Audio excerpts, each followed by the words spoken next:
My name's Milena van de Stad. I play the viola.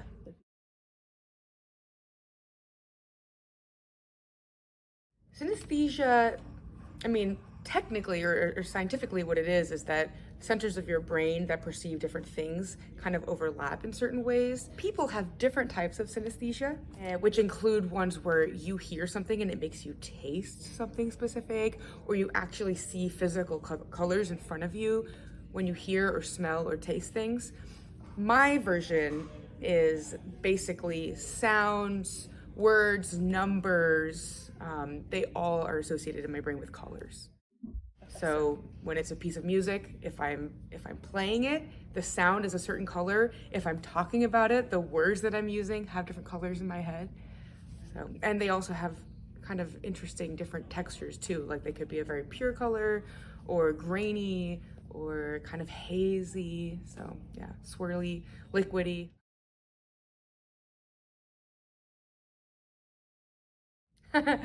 I mean, if you call it a superpower, I wouldn't complain. That sounds nice. That sounds cool. Right.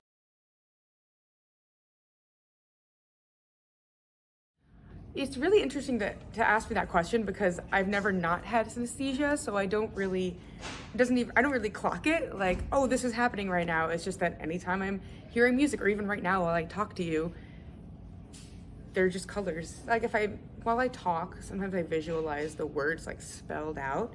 And if they're spelled out, each letter has a very specific color. Vowels tend to be dominant colors in a word. So even if the letter N is pink, for instance, if I say the word no, the letter O for me is black. So that word, the word no, is a very black word. My name, Milena, for me, the I is white, the E is a pale green, the A is red. So my name's kind of white, green, red, kind of pastel color with a little bit like of a creamy texture, not a very bright or pointed or dense color. And then when I play pieces, it's interesting because when I hum in my head, the notes, the sounds of the notes are what are creating the colors. But if I were to say the word E major, then because it's words and letters, that's its own whole thing of colors.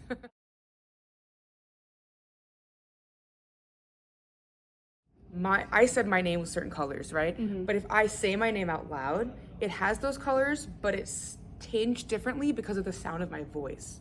So that sound affects it. So if someone with a completely different vocal range or timbre than mine were to say my name, it would essentially be the same colors, but under a different, let's say like another filter. Like we're thinking of like an Instagram filter or something. Like it would be, some would be more dark, some would be more hazy, some would be really bright. So yeah, they kind of they work together.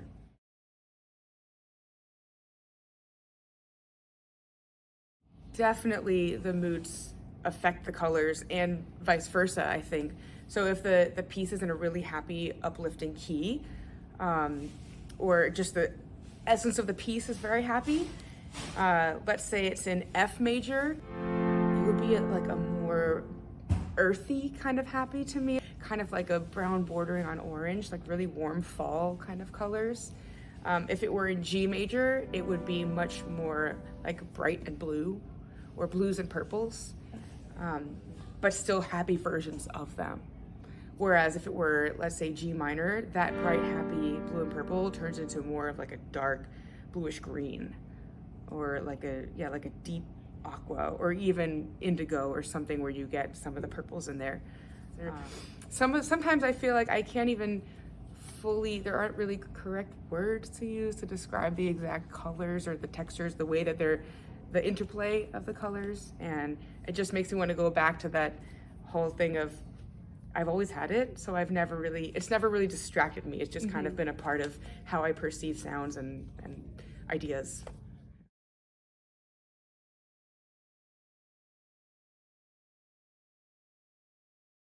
Totally. I mean, I think the idea of having his pieces performed in a near stained glass, to me, that means I want it in a colorful place, a place where everywhere you look, something evocative is happening, like to your senses. You know, I used to try to coordinate my outfits with the colors that I associated of the piece I was performing.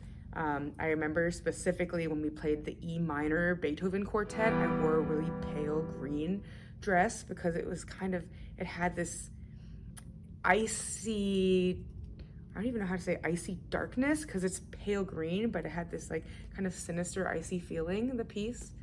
And then when we played Brahms A minor quartet, I wore a deep burgundy gown because for me A minor is really dark red. I feel like colors, I mean visuals really affect the mood, and I think it's one of the reasons people have started pairing art with music a lot.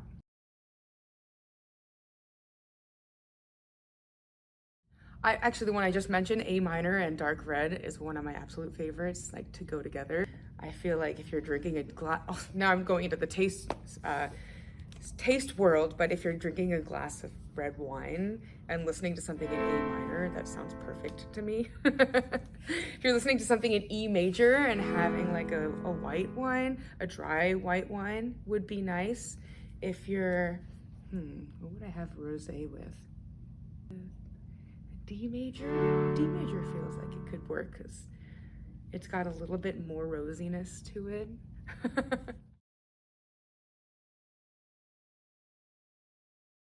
A good question. I just love his music. Messiaen's music is amazing, and so I feel a very strong connection to it because of that. It's hard to say whether it would be just because of the synesthesia. For example, when he describes chords as being orange, to me they're not orange. But I can appreciate the fact that they're orange to him, and it does kind of change my perception of them. But if I were to hear those chords by themselves, I remember the first time I listened to that piece, I was like, but these chords are blue. What's happening? So, and that's actually, it's funny because my partner, his name is Caleb, he and I both have synesthesia, and we line up almost perfectly, which is crazy. Like we pretty much agree on all of the letters of the alphabet, for instance, and most key signatures and sounds of music. But one area where we disagree a lot is with digits, like numbers. Like for him, the number 19, God, we were just talking about this last night. The number 19 for me is orange, and for him it's like, but I think, gosh, I hope he doesn't watch this because I don't remember. I think his is blue.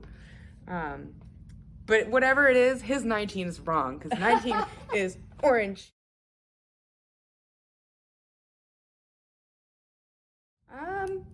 Yeah, I mean, that's the thing. Sometimes you'll line up and it'll feel so good because you're like, oh, we're completely connected with this key. Anna Polonsky, the pianist in my quartet, Espressivo, she also has synesthesia. And again, I might get this wrong, but last night at dinner, I'm pretty sure she said it was like bright, like vivid blues and greens. And for that was E flat major, bright, vivid blues and greens. For me, it's like almost like a neon lime or like chartreuse or something. It's like a much more in the yellow category than the blues that she was describing. So she was like, no, I can't believe it. But at the same time, we're playing together. We love playing together, and we really connect when we're making music. Maybe that makes it even better because you're adding your color to the pot.